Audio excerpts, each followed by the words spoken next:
All right. room. Dear SX, are subwoofers the great equalizer of small speakers versus full range ones?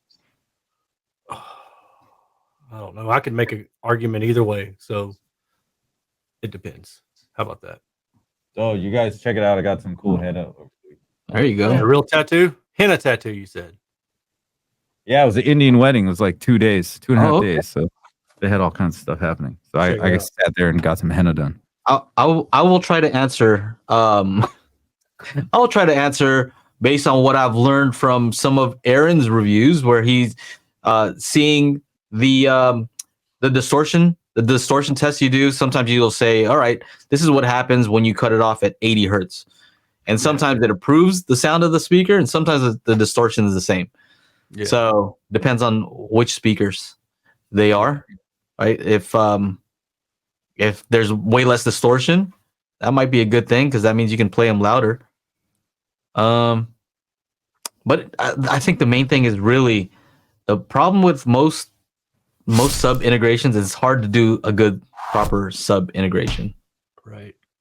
So if you assume that you integrate it very well, then separate subwoofers should walk all over most typical floor standing speakers today, right? Like the standard, let's say $1,000 to $5,000, maybe even $20,000, because most of them aren't using anything more than maybe 2 or 3 8-inch mid bass drivers, and even most floor standers, they're not tuned super low. You know, like the MoFis are tuned pretty low. But if somebody said you can have the MoFi 888s and you can have a subwoofer that's perfectly integrated, I'm still going to take the subwoofer to go with it too then. Because why wouldn't I? When you hear a 15 or 8-inch subwoofer moving volume, that's a game changer. You know? When you walk into a room that's got a legitimate subwoofer playing, you're like, oh, wow. There you go. That's different. You can tell. But, you know, Andrew Jones knows how to integrate a subwoofer in his passive speakers.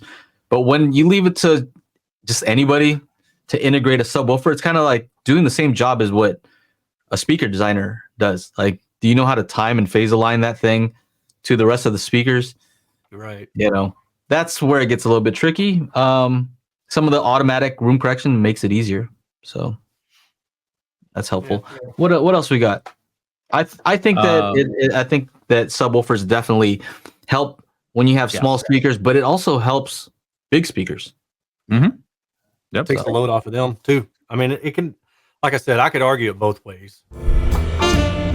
Make sure to check out our audio-only version of the podcast at anchor.fm/Daily HiFi, or just go to your favorite podcasting service and search for Daily HiFi.